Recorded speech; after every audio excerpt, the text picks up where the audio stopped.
ನಮಸ್ಕಾರ, ನೀವು ನೋಡ್ತಾ ಇದ್ದೀರಾ ನ್ಯೂಸ್ ಫಸ್ಟ್. ಏನ್ ಸಮಾಚಾರಕ್ಕೆ ಸ್ವಾಗತ. ನಾನು ವಿದ್ಯಶ್ರೀ. ಮೊದಲಿಗೆ ಹೆಡ್ಲೈನ್ಸ್. ಇವತ್ತು ಮಧ್ಯಾಹ್ನ 3 ಗಂಟೆಗೆ 2024ರ ಲೋಕಸಭಾ ಚುನಾವಣೆ ದಿನಾಂಕ ಘೋಷಣೆ. ಸುದ್ದಿಗೋಷ್ಠಿ ನಡೆಸಿ ಲೋಕಸಮರಕ್ಕೆ ಮುಹೂರ್ತ ಫಿಕ್ಸ್ ಮಾಡಲಿರುವ ಚುನಾವಣಾ ಆಯೋಗ. ಕೆಲ ರಾಜ್ಯ ವಿಧಾನಸಭೆ ಚುನಾವಣೆಗಳ ದಿನಾಂಕವೂ ಘೋಷಣೆ. ಕಾಂಗ್ರೆಸ್ ಅಧ್ಯಕ್ಷ ಖರ್ಗೆ ತವರಿನಿಂದಾನೇ ಮತ್ತೊಮ್ಮೆ ಲೋಕ ಕದನಕ್ಕೆ ನಮೋ ರಣಕಹಳೆ. ಇಂದು ಮಧ್ಯಾಹ್ನ ಕಲಬುರಗಿಗೆ ಆಗಮಿಸಿ ಬೃಹತ್ ಸಮಾವೇಶದಲ್ಲಿ ಪ್ರಧಾನಿ ಮೋದಿ ಭಾಗಿ. 2 ಲಕ್ಷ ಜನ ಸೇರುವ ನಿರೀಕ್ಷೆ ಹಿನ್ನೆಲೆ ಕಾರ್ಯಕ್ರಮಕ್ಕೆ ಬಿಗಿ ಬಂದೋಬಸ್ತ್. ಪ್ರಧಾನಿ ಆಗಮನ ಹಿನ್ನೆಲೆ ವ್ಯಂಗ್ಯವಾಗಿ ಬರೆದು ಸ್ವಾಗತಿಸಿದ ಸಚಿವ ಪ್ರಿಯಾಂಕ ಖರ್ಗೆ. ನರೇಗಾ ಯೋಜನೆಯ ಅಡಿ ಕಾರ್ಮಿಕರಿಗೆ ವೇತನ ಯಾಕೆ ಬಿಟ್ಟಿಲ್ಲ? ಕೇಂದ್ರ ಸರ್ಕಾರ ದಿವಾಳಿಯಾಗಿದ್ಯಾ ಅಂತ ಟ್ವಿಟರ್ನಲ್ಲಿ 4-5 ಪ್ರಶ್ನೆಯನ್ನ ಕೇಳಿ ಟಾಂಗ್. ಲೋಕಸಮರಕ್ಕೆ ಸಜ್ಜಾಗಬೇಕಿದ್ದ ಕೇಸರಿ ಕಲಿಗಳಲ್ಲಿ ಬಂಡಾಯ. ಹಾವೇರಿಯಿಂದ ಪುತ್ರನಿಗೆ ಟಿಕೆಟ್ ಸಿಗದಿದ್ದಕ್ಕೆ ಶಿವಮೊಗ್ಗದಲ್ಲಿ ರಾಘವೇಂದ್ರ ವಿರುದ್ಧ ಈಶ್ವರಪ್ಪ ಪಕ್ಷೇತರ ಸ್ಪರ್ಧೆ.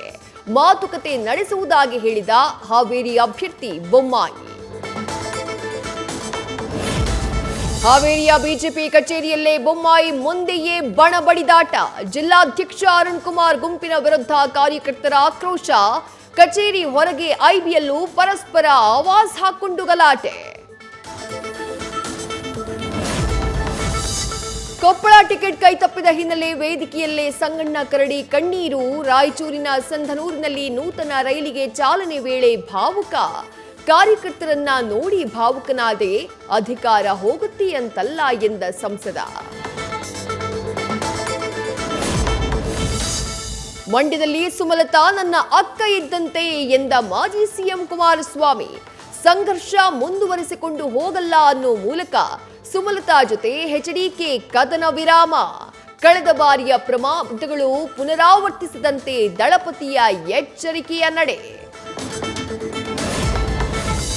ಯದುವೀರ್ ನಮ್ಮ ಎಂಪಿ ಅನ್ನೋದೇ ನಮ್ಮ ಹೆಮ್ಮೆ ಎಂದ ಜೆಡಿಎಸ್ ಶಾಸಕ ಜಿಟಿ ದೇವೇಗೌಡ. ಅವರಿಗೆ ವೋಟ್ ಕೊಟ್ಟು ರಾಜಮನೆತನಕ್ಕೆ ಋಣ ಸಂದಾಯ ಮಾಡೋಣ. ಮಹಾರಾಜರು ಎಂಪಿ ಆದ್ರೆ ನಿಮ್ಮ ಅಭಿವೃದ್ಧಿ ಬಾಗಿಲು ತೆಗೆಯುತ್ತೆ ಎಂದ ಜಿಟಿಡಿ. ಚಿಕ್ಕಬಳ್ಳಾಪುರಕ್ಕೆ ತಾನೇ ಅಭ್ಯರ್ಥಿ ಎನ್ನುವ ರೀತಿ ಕ್ಷೇತ್ರದಾದ್ಯಂತ ಸುಧಾಕರ್ ಮಿಂಚಿನ ಸಂಚಾರ.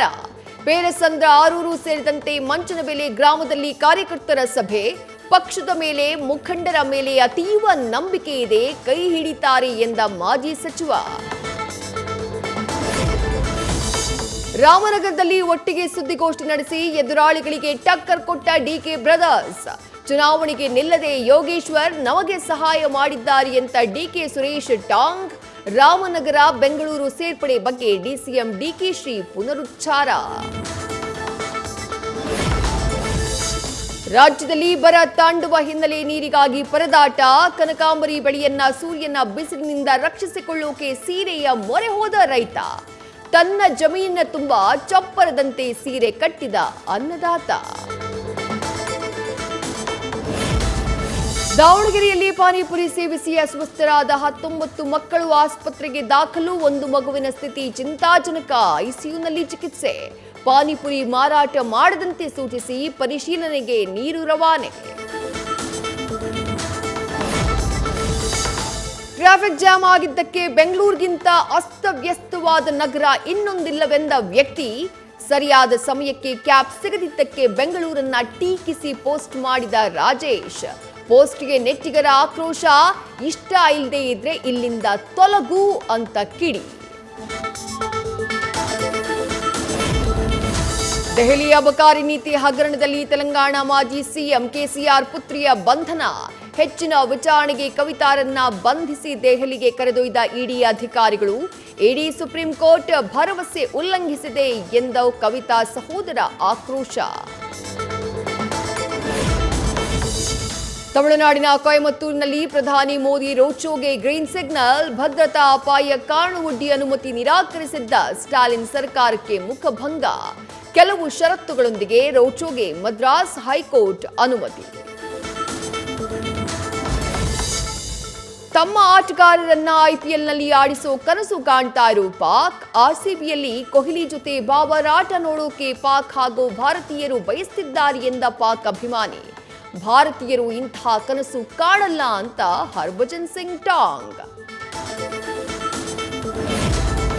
ಎಲಿಸ್ ಪೆರ್ರಿ ಭರ್ಜರಿ ಆಟದಿಂದ ಮಹಿಳಾ ಪ್ರೀಮಿಯರ್ ಲೀಗ್ನಲ್ಲಿ ಫೈನಲ್ಗೆ ಆರ್ಸಿಬಿ ಲಗ್ಗೆ. ಹಾಲಿ ಚಾಂಪಿಯನ್ಸ್ ಮುಂಬೈ ಇಂಡಿಯನ್ಸ್ ವಿರುದ್ಧ ರೋಚಕ ಗೆಲುವು.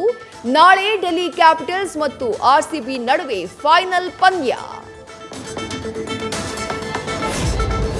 ಸಿಸಿಎಲ್ನಲ್ಲೂ ಫೈನಲ್ ಪ್ರವೇಶಿಸಿದ ಕರ್ನಾಟಕ ಬುಲ್ಡೋಸರ್ಸ್ ತಂಡ. ಕಿಚ್ಚ ಸುದೀಪ್ ನಾಯಕತ್ವದಲ್ಲಿ ಬೆಂಗಾಲ್ ಟೈಗರ್ಸ್ ವಿರುದ್ಧ 8 ವಿಕೆಟ್ಗಳ ಭರ್ಜರಿ ಗೆಲುವು. ನೇರವಾಗಿ ಫೈನಲ್ ಪ್ರವೇಶಿಸಿದ ಕರ್ನಾಟಕ ಬುಲ್ಡೋಸರ್ಸ್.